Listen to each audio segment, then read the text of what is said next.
MrBeast is ridiculously transparent in interviews. I will literally come on here and tell you guys every little thing I know about getting views on YouTube. And I know thousands, tens of thousands of creators have watched those, and literally, that's the reason why they're making $10,000+ a month, because they're just like, oh, Jimmy just literally laid it out. I just followed it. So I poured over as many MrBeast interviews as I possibly could, and I ended up with a lot of notes. And I mean a lot of notes. To save you the time of doing all that, I've compiled MrBeast's top advice into 8 categories. Buckle your seatbelts and let's dive in. We'll start at the beginning with ideation. How do you come up with good video ideas? One thing that MrBeast has mentioned time and time again is that he works best off of inspiration. I work very well off of inspiration. Where does he get his inspiration? MrBeast has tried things like flipping to a random page in a dictionary or using a random word generator to find a word. After he has a word, he'll start coming up with ideas. Watch this in action here. Give me any word. I don't know. Make it relative. Space. Yeah, like I went to space. You know, what happens if you blow up a nuke in space? Or I went to the moon. I went to Mars. Right? Because you said that one word, it was able to inspire me to come up with 4 ideas. This works well for a while, but MrBeast cautions against relying on it. Because at a certain point, no matter how many random words you're looking at, you're still drawing inspiration from that same base of knowledge. And that becomes dangerous when you start getting the same ideas over and over again. To mitigate this, MrBeast is very intentional about his information diet. Watch him talk about it here. My well of knowledge needs to constantly be expanding, so I have more things to draw inspiration from our ideas. If not, you're going to get the same ideas over and over again. So it happens for a lot of creators. That's why their videos are repetitive and always the same thing. Because if you're not constantly learning new things, then your ideas are just limited to what's in your head, and eventually you're going to drain it. That's how I've seen it. It's not so linear. Point is, I need to always be in taking things. So I have a team of people who are just helping dump and beat new things in my head so I can get inspired. MrBeast has a whole team of people to teach him things, but if you're anything like me, you're out here doing this solo. That's fine. There are plenty of ways to keep teaching yourself new things, from keeping up with trends to following interesting Twitter and YouTube accounts. In order to apply MrBeast's video ideation framework, what matters is that instead of just scrolling through videos mindlessly, you set aside time to consume content with the intention to learn. So you're learning new things, you're getting inspired, and you're coming up with ideas. Great. But once you have your list of ideas, how do you know if they're good? According to MrBeast, any video idea can go viral as long as it's interesting to the audience, original, and just good. Just good is a little broad, but thankfully MrBeast goes into more detail when he compares the idea of first to win a race wins 100 grand with the idea of first to climb a mountain wins 100 grand. I think running a race is like, people have done that. It's like generic, it's whatever. But like first to climb a mountain and like a thumbnail of someone climbing the side of a mountain and the thought of someone climbing a mountain is extreme. Like that's adrenaline, it's interesting. Like to me, climbing a mountain is more interesting than running a marathon. MrBeast mentions similar criteria in other interviews as well. When he looks for good ideas, he looks for ideas that are original, that no one's done before, that are interesting to his audience, and that are extreme. Once MrBeast has picked an idea, instead of jumping straight into creating the video, he spends hundreds of hours. Yes, hundreds of hours first thinking about the packaging. Yep, I'm talking about title and thumbnail. We'll start with titles. I'll let MrBeast take it away here because what he has to say about titles is pure genius. What makes for a good title? Short? Not just short. It's also, I mean, if someone reads it, are they like, do they have to watch it? Is it just so intrinsically interesting that it's just gonna with them if they don't click on it? You know what I mean? Ideally, it's a title also that, you know, because the titles don't live in a vacuum, right? So it has to lead into the content. So ideally, the title represents content that you would want to watch for 20 minutes. So if it's a 20-minute video and the title is "I stepped on a bug," it's not gonna, because it's all of it combined. The click-through rate is going to be much lower. And then if it was like a 5-second video, people might click it. So you gotta, like, even nuances of the length of the video based against the title will affect whether people want to click it, because sometimes they just all add up. I mean, it's that. Yes, ideally you want it below 50 characters, because above 50 characters on certain devices, you run the chance of it going ... So like, I took a light pole and I saw how many dollar bills I could stack on top, and then it would just go ... because it's too long and it can't finish it. And that's the worst thing, because then people don't even know what they're clicking on. And so it's going to do even worse. Short, simple, ideally, and just so freaking interesting they have to click. And it is a good segue into the content, and it represents the length of the content. You need something original. How to go viral is probably, it's not something like super original. You need a really strong opinion, probably. Like you need to say like what you're saying is like, I like bananas, and what you need is bananas are the best goddamn food on the planet. Like That's the type of opinion you need. Like, you need something like how to get 100 million views on YouTube, or not even that. That's not strong enough. You need something that makes people go, what the fuck? You know, and like click, you know what I mean? This man is genius. And the concept of good titles being so interesting that people literally can't stop thinking about it, that they daydream about it later and think, God, I really need to know what happened, is something that MrBeast repeats across a number of interviews. So there you have it. In order to make titles like MrBeast, your titles need to be extreme, they need to be interesting to their audience, they need to be representative of the video length, and they need to be short enough so that they're under 50 characters to avoid the dreaded ... on some devices.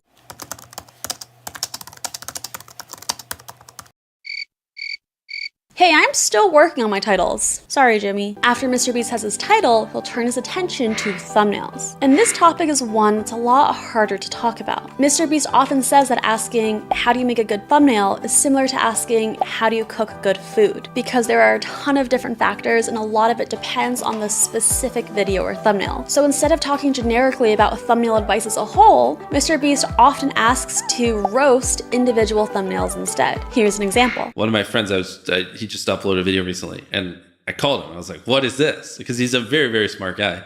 And in the thumbnail, he's he's getting chased by cops, but the cops were wearing yellow vests, so they didn't look like cops. So I was like, well, why are the cops in your thumbnail wearing yellow vests? It's like, that makes it so much more boring. Yeah. And he was like carrying a flag, but the pole and the color of the flag were the same color. So I was like, it's a lot harder to see the flag. I was like, also, you're wearing like a shirt with like 5 different colors. Like, so it's like, it's hard to tell what your outline is. And then in the background there were cars, and I was like, well, if you have cops chasing you, why not make the cars cop cars?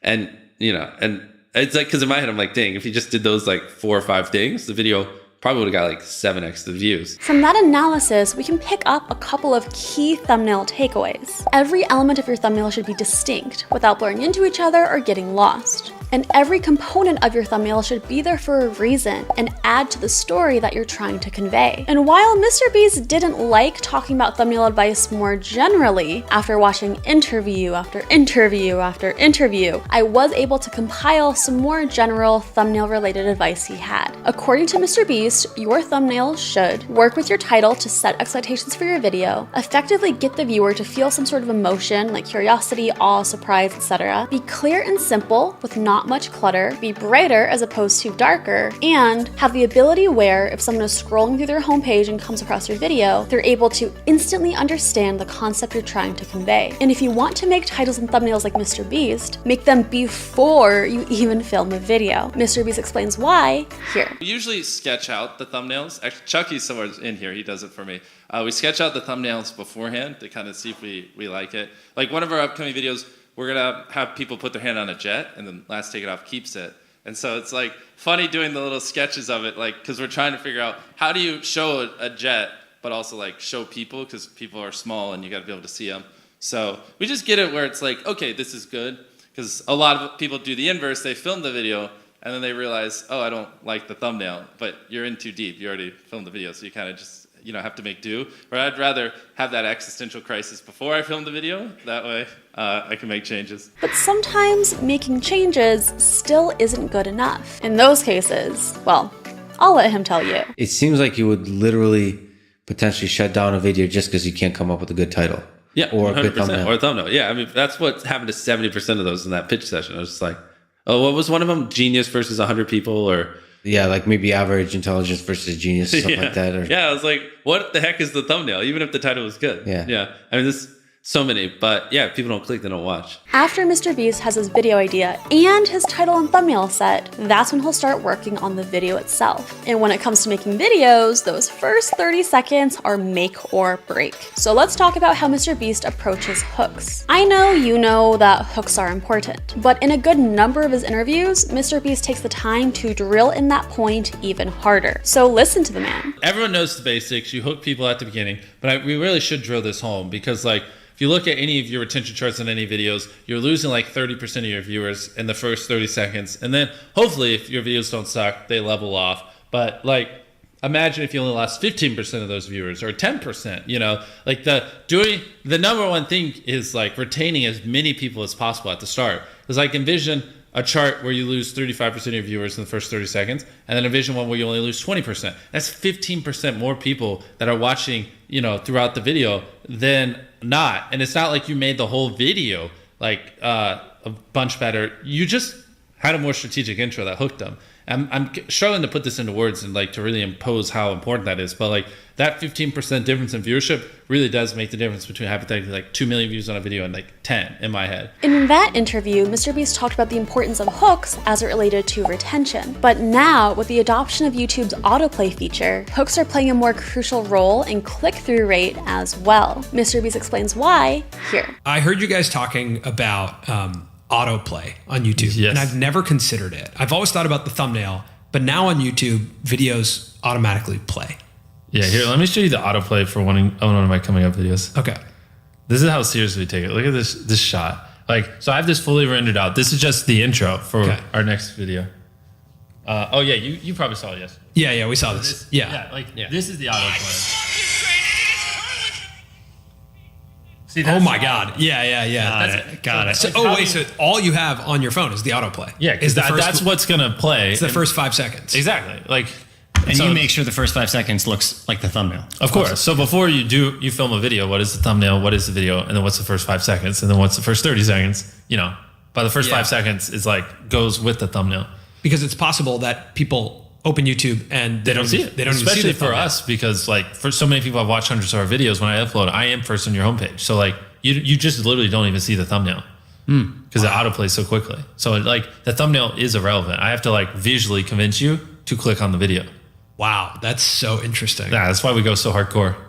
Dude, that's so crazy. So do you consider also captions in those first 5 seconds? Because people aren't watching with audio. Everything. Everything, yes, 100%. Wow. So those first 5 seconds, that hook is now even more important than it ever used to be. Oh, 100%. Yeah, before it was important because you had to convince people to watch. Yeah. Now you have to convince people to click and watch at the same time.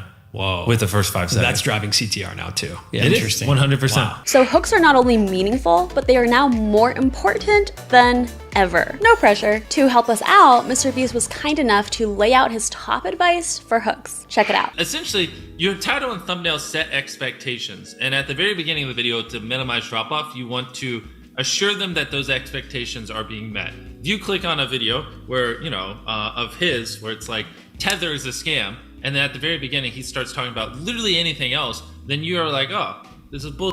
This isn't what I clicked on. But if at the very start of the video you go, Tether is a scam, and I'm going to teach you why, then it's like, okay, you match the expectations. So at the very beginning, match the expectations, and then you want to exceed them. So you want to assure people that what they clicked on is what they're getting, and then blow their mind and be like, but you're also getting even more. That's how you lower drop off, which a lot of people, sometimes it takes them 20 seconds to really meet the expectations. And so you lose, that's where you're going to lose everyone. Everyone's videos start like this, and then it levels off. So you want to reduce the amount of people that click off on the audience retention graph. So for a MrBeast approved hook in the first seconds of your videos, don't just match the expectations of your title and thumbnail, but exceed those expectations. And don't take too long while you do it, and don't leave in any fluff. Take a look at an example here. After we hung out yesterday, I went back and watched the FBI video again. And I watched the first 40 seconds. And I was sitting with Colin showing him a lot of what we talked about, I was seeing in those first 40 seconds. And I was like, you really do all those things. And those first 40 seconds were so jam-packed, and you introduced so many new things, so much new stuff between both the visuals too. I mean, even the concept that you say in the first 40 seconds, first of all, the visuals are already changing, but you also say there's an NFL stadium, there's a private jet, and there's a maze. This is why you should watch the video. Yeah. See these things. Yeah. Yeah. And the thing people undervalue the most is literally the first 10 seconds of the video. I think I can quote it. I tied up an FBI agent and I have $100,000 in this bag. Here's a knife. Good luck. And I just run away. It gives you everything you need. Yeah. No wasted words, short, concise, and then tension. Across more of his interviews, MrBeast also mentioned that hooks with brighter lighting tended to do better than hooks with darker lighting, and that the more cuts, clips, or camera angles that you could include in the first 30 seconds, the better. But unfortunately, the work doesn't stop there, because after the hook comes the rest of the video. And for that, we're going to have to take a look at retention. One of the most viral clips from MrBeast's interview came from a conversation around retention. Check it out. But actually, you know how we were talking about Dylan earlier? Yeah. So he just said, I'm getting close to 70%. I'm almost a decent YouTuber. And he sent me a graph where his new video had 65% retention. Oh, wow. Because I told him if he doesn't Yeah. get 70% retention on a video, then he didn't do something right. Well, I don't even want to pull up our retention. Yeah. 70%. Yeah. That's what you need. If it's below that, figure out how to get higher. You heard the man. If you want a MrBeast approved video, you need to reach 70% retention. How do you get to 70% retention? Here's some of MrBeast's top retention advice. Basically, you want to remove every dull moment. You probably want to find the 10 most critical people you know, make them watch the video, and just roast it. You want to. I personally, I enjoy having people watch the videos and watching them. There's some things you can do where like you can basically pay people to watch the videos on frame and then just have them record it. And I love just seeing like when they pick up their phones and when they get bored and like, you know, certain things like if I just talk to a camera for 10 seconds without a cut, like a lot of people will just like get bored or they'll lose interest. So like having a B cam and a C cam and just, you can just talk for 10 seconds, but 3 seconds in cutting to a B cam and then a C cam. Like now it's more interesting, even though it's essentially the same thing and not that crazy. But you want to have good pacing. Typically having a payoff at the end keeps them, right? Last leave circle wins 10 grand. If there is a low moment halfway through, you're going to watch to the end because you want to see who wins the 10 grand. So having a good payoff at the end. That's pretty much a masterclass in retention, right? Remove dull moments, get your videos roasted, see where people get bored while watching, and have a big payoff at the end. Interestingly enough though, if you have longer videos, sometimes one big payoff at the end still isn't enough. MrBeast talks about it here. It's very hard with a single storyline if you're doing like a double-digit minute video to just have that one thing grip their entire attention throughout the whole video and pay off at the end. So typically if you're doing a longer video, you should introduce like a side story and like you should have some plan halfway through like to re-engage them so they'll just get bored. You know what I mean? Like if I just said, like if I hand you a camera and I had a camera, it's like, okay, if he tags me, he gets 100 grand. And then I just run and that's it. It's just me running through the woods and him just running through the woods after me. You can't make a 15-minute video out of it. You know what I mean? But if I do that and then like 3 minutes in, I pull a lever and a bear comes out and starts chasing him and he has to get away from the bear. I don't know. Obviously we wouldn't do this, but kill the bear. And then he starts chasing me. And then 6 minutes in, I jump across the lake. And as he goes to jump through, I press a button that shoots him to the moon, whatever. You know what I mean? Like, now all of a sudden it's interesting and you're watching, right? And that's it, right? One is just a single story and it's boring. The other has side stories that like re-engage people. If that seems like a lot of work to keep videos engaging, you are absolutely right. But hey, no one said this whole YouTube thing would be easy. The good news though is that once you have people engaged, you don't have to try as hard for the rest of the video because they're already invested. MrBeast talks about this effect here. What's interesting is the longer people watch something, the more likely they are to keep watching. So you don't have to try as hard in the hypothetically back half of a video as you do in the front. Like even right now, we're so deep into this where a lot of people listening are probably just going to keep listening relatively close to the end unless we just have a really boring part of this conversation because they're just in it. They're immersed. And so a big, like to really boil it down to a simple level, you just want to get people where they're immersed in the content and then just kind of hold them there. So to get a MrBeast approved video, have a fantastic hook, remove every dull moment, have a big payoff, and implement side narratives to get your videos up to 70% retention. But why does this retention matter so much? Why is hitting 70% so much better than say 50? Well, it boils down to what YouTube wants. I'll turn it over to MrBeast to explain here. So at the end of the day, if you boil it down, what YouTube wants is they want people to click on a video and they want to watch it. Like at its core, that's what it is. Now, you can like draw little lines and go as deep as you want into how to get people to click and to how to get people to watch. I mean, essentially, by studying the algorithm, you'll learn that you're more studying human psychology, right? What do humans want to watch? What do they find enjoying? Not because anytime you say the word algorithm, just replace it with audience, and it works perfectly. Like the algorithm didn't like that video. No, the audience didn't like that video. Now, you know,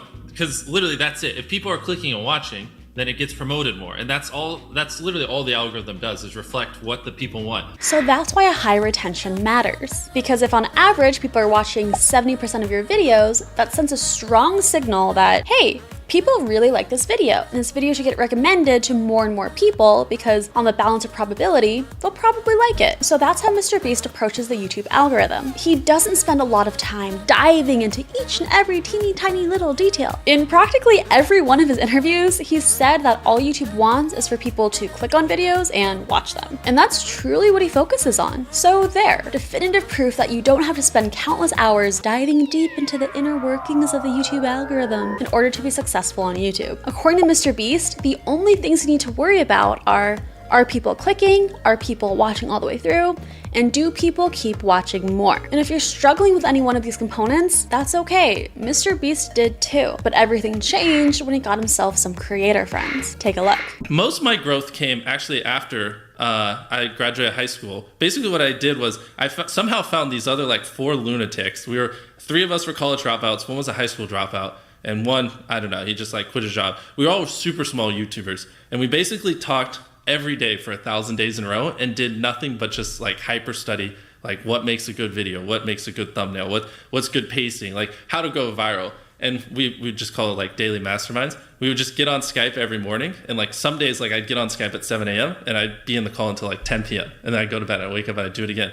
And we'd do things like just take 1,000 thumbnails and see if like there's a correlation to the brightness of the thumbnail to how many views it got, or like like videos that get over 10 million views is like how often do they cut the camera angles, or like things like that. Like we were very religious about it, and so that's where most of my knowledge came from. Is I just surround myself with these lunatics, and just every day, like we didn't do anything, we had no life. But everybody had sort of a similar vision. Yeah, exactly. So we all had like 10, 20,000 subscribers when we met. And by the time we stopped talking, we all had millions of subscribers. And we all hit 1 million subscribers like within a month. It's crazy. Because it's like, if you envision a world where you're trying to be great at something, and it's just like, you mess up, you learn from your mistake, you mess up, you learn from your mistake. You in 2 years, might have learned from 20 mistakes. Or if you have like 4 other people who are also messing up, and when they learn from their mistake, they teach you what they learn. Stuff like that. Hypothetically, you 2 years down the road have learned like 5 times more of the amount of stuff. So it just like helps you grow exponentially way quicker. Every time MrBeast has been asked in interviews how he grew on YouTube or what factors most contributed to his success, he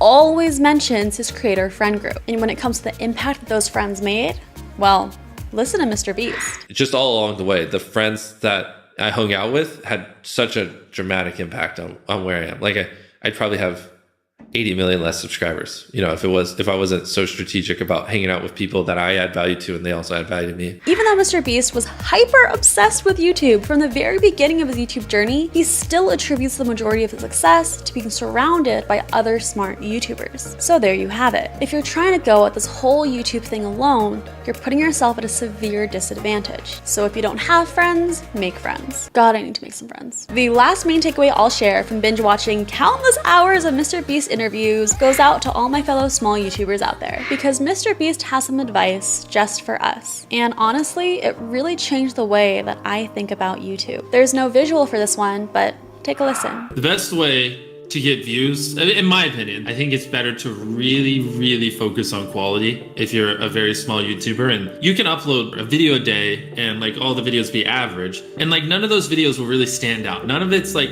epic enough where like the algorithm's gonna go, oh, this video is good, like we need to spread it. I feel like a lot of small YouTubers, they just post like videos that aren't bad, but they're not great, and they just do that, and none of them ever pop off, so they never get an audience. Where it might be better to like upload half or a third or even like a fifth of the videos, but make the videos you upload so freaking good that like the algorithm has to promote it, and that it has to find audiences for it, because it's such an interesting and good video. When you like set a consistent schedule and you're constantly having to upload videos that aren't as good as you'd like because you got to hit, oh, this Monday I said I'd upload every Monday, that's a dangerous trap, because then the viewers notice that the quality isn't as good, and it makes them less likely to watch, and I think it hurts your longevity. Dang, doesn't that just hit so hard? If you don't know, I'm a small YouTuber, and I'm on this crazy challenge to get my channel monetized within 90 days. I'm currently on week 2, and prior to this MrBeast interview binge, my game plan to reach my goal was to upload 3 long-form videos per week. That way, I'd get a ton of videos in, a ton of reps in, and have a greater chance of one of my videos popping off. But now, I don't think it's smart to think of YouTube from a purely numbers game. I might be a bit overconfident here, but I don't think my videos videos are bad. That being said, I don't think they're knock your socks off fantastic either. In his interviews, MrBeast frequently emphasized the importance of a large number of uploads. But it's not just about uploading videos. There's another key ingredient in there too, one that I was overlooking. Take a look. All you need to do is make 100 videos and improve something every time. Do that. And then on your 101st video, we'll start talking, like maybe you can get some views, but you know, your first 100 are gonna suck. There are very freak cases like Liza Koshy or Emma Chamberlain who have really good personalities and it doesn't take them as many videos. And it's just like people who are 7'5" and making the NBA. Like, yes, there are freak cases you can find, but for the average person like us, you know, who don't have these exceptional personalities and, you know, backgrounds in filmmaking, just make 100 videos, improve something each time, and then talk to me on your 101st video. Well, the improve something each time is the tricky one. How do you improve something each time? The second one, just, I don't know, put more effort into the script. The third one, try to learn a new editing trick. The fourth one, try to figure out a way that you can have better inflections in your voice. The fifth one, try to, you know, study a new thumbnail tip and implement it. The sixth one, try to figure out a new title. There's infinite ways. That's the beauty of content creation online. There's literally infinite ways, from the coloring to the frame rate to the editing to the filming to the production to the jokes to the pacing to every little thing can be improved, and they can never not be improved. There's literally no such thing as a perfect video. Yes, we need to make videos. That's why we're here on YouTube, to make videos. But just as importantly, if not more importantly, we need to improve with each and every video. There's obviously a balance here. You don't want to wait for 3 months in between uploads because you want to get everything absolutely perfect. But at least for me, I realized that I was so obsessed with making new videos and keeping to my upload schedule no matter what, that I just didn't have the space and the time to improve with every video. Yes, I could improve small things here and there, but when every one of my waking hours is dedicated to making new videos, I don't have time to view my videos critically, to look at my retention, to see where people are dropping off, and do everything else that would dramatically improve the quality of my videos. So if you're a small YouTuber like me, I hope that that's the main takeaway from this crazy video. Yes, there are a million things that you can apply from MrBeast's advice, but the main one should be to keep making videos and keep improving with every video. And hey, if you want to follow along my YouTube monetization journey and see if I actually make it, I am uploading real-time weekly updates with what's working, what's not working, what my strategy is, what I'm experimenting with, and all that jazz. If that's something that interests you, you can check out my most recent update here. Otherwise, thank you so much for watching. I hope you found this video useful. Give it a thumbs up and a subscribe if you can, and I will see you in the next video.